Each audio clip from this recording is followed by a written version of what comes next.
এত সুন্দর ছিলেন নবীজি, যে কারণে উম্মতকে বোঝানোর জন্য আম্মা জান আয়েশা সিদ্দিকা রাদিয়াল্লাহু তাআলা আনহা সেই দিনের ঘটনা সামনে রেখে আল্লাহর হাবিবের উম্মতকে নসিহত করতেছেন, শোনো নবীর উম্মতেরা, যদি জিজ্ঞেস করো মুহাম্মদ সাল্লাল্লাহু আলাইহি ওয়াসাল্লাম দেখতে কেমন, তাহলে আমি সেই দিনের ঘটনা বলবো যেই দিন জুলাইখা ইউসুফকে পাওয়ার জন্য, আপন করার জন্য বেকারার হয়ে গেছিল। শত ফন্দি শত চেষ্টা সব যখন তার বিফলে গেল, শেষ পর্যন্ত বান্ধবীদের লাঞ্ছনা থেকে নিজেকে মুক্ত করার জন্য, তহমাত থেকে নিজেকে আড়াল করার জন্য সে একটা হল রুমের আয়োজন করলো, সকলকে দাওয়াত দিল, মন্ত্রী পরিষদের স্ত্রীবর্গদেরকে, সুন্দরী সুন্দরী রমণীদেরকে, তার বান্ধবীদেরকে একটা হল রুমে সাজায়া প্রত্যেকের জন্য আরামদায়ক এক একটা চেয়ার ফিট করা হলো, প্রত্যেকের হাতে এক একটা ছুরি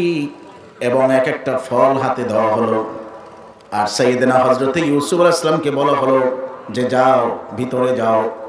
ভিতরে গেলে বান্ধবীদেরকে হুকুম করলেন সুন্দর করে সাজগোজ করবে, ইউসুফের গায়ে সুন্দর রাজকীয় পোশাক পরায়া দিবে, স্বর্ণের মুকুট পরাবে।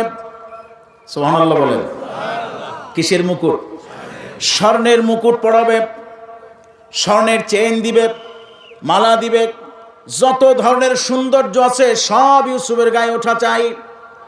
একে তো পৃথিবীর অর্ধেক সুন্দর, তার উপরে যদি আবার স্বর্ণে খচিত শত পোশাক যদি তার গায়ে পরানো হয়, তাকে কত সুন্দরী না দেখাবে। চিৎকার দিয়ে বল আল্লাহু আকবার।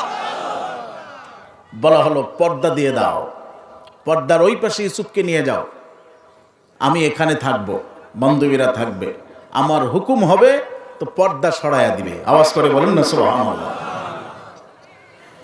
সাইয়েদনা হযরত ইউসুফ আলাইহিস সালামকে সুন্দর করে সাজগোজ করায়া পর্দার ওই পারে রাখা হলো। সকল যখন রেডি হয়ে গেল, হল রুম যখন পরিপূর্ণভাবে কিন্তু বিমূঢ়, কোনো কথা নাই, একদম নীরব।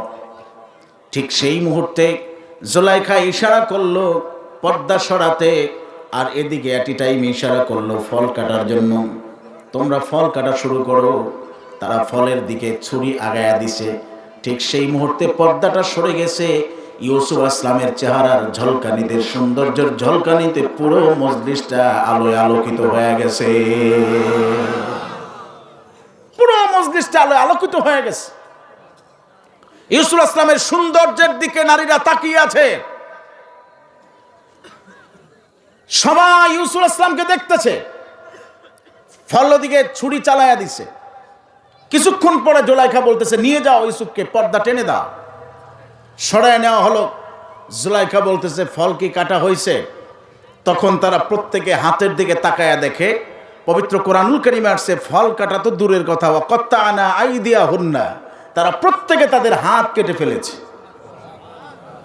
হাত কেটে ফেলেছে। জুলাইখা যখনই বলল যে ফল কাটছো, তাকায় দেখে তাজা রক্ত পড়তেছে, প্রত্যেকের পোশাক, নূতন পোশাকগুলো রক্তে রঞ্জিত হয়ে গেছে। জুলাইখা বলল কি খবর? ফল কাটো নাই? প্রত্যেকে অপমানিত হলো, লাঞ্ছিত হলো। চিৎকার দিয়ে সবাই একসাথে বলে উঠলো মা হাশা লিল্লাহ ইন হাযা ইল্লা মালাকুন কারীম। কারে দেখাইলা? এ তো কোনো মানুষ না, এ তো আল্লাহর সম্মানিত একজন ফেরেশতা। চিৎকার দিয়ে বলেন সুবহান। ইকো বন্ধ করো। এ তো আল্লাহর একজন সম্মানিত ফেরেশতা, কারে দেখাইলা? জুলাইখা পাইল সুযোগ, মাত্র একবার দেখাইছি। কয়বার? কি আওয়াজ করেন না কেন আপনারা? আরো জোরে বলে না, কয়বার?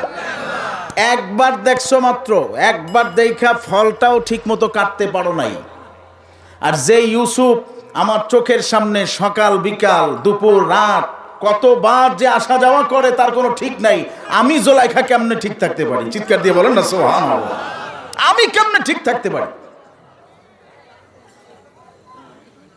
আম্মা জান আয়েশা সিদ্দিকা রাদিয়াল্লাহু তাআলা আনহা বলেন, দুনিয়ার মানুষ শোনো, সেই দিন আল্লাহর নবী হযরতে ইউসুফ আলাইহিস সালাতু ওয়াস সালামকে ওই মজলিসে হাজির করা হয়েছিল। আর হযরতে ইউসুফ আসলামকে দেখে প্রত্যেক নারীরা তাদের হাত কেটে ফেলেছিল। কিন্তু শুনে রাখো, সেই দিন যদি ওই মজলিসে ইউসুফ আলাইহিস সালামের পরিবর্তে আমার প্রাণের স্বামী তোমার আমার নবী সাইয়্যিদনা মুহাম্মদুর রাসূলুল্লাহ সাল্লাল্লাহু আলাইহি ওয়াসাল্লামকে যদি হাজির করা হতো, আল্লাহর হাবিবের চেহারা মোবারক দেখে নবীকে পাওয়ার জন্য তার নারীরা এতটাই পাগল হয়ে যেত, নবীকে না পাওয়ার বেদনায় প্রত্যেকটা নারী জায়গায় কলিজা ফাইটা মারা যাইতো। একটু জোরে আওয়াজ করে বলেন না সুবহানাল্লাহ। ইউসুফ আসলামকে দেখা হাত কাটছে। কি কাটছে? জোরে কর না, কি কাটছে? তার সৌন্দর্য দেখা হাত কাটছে।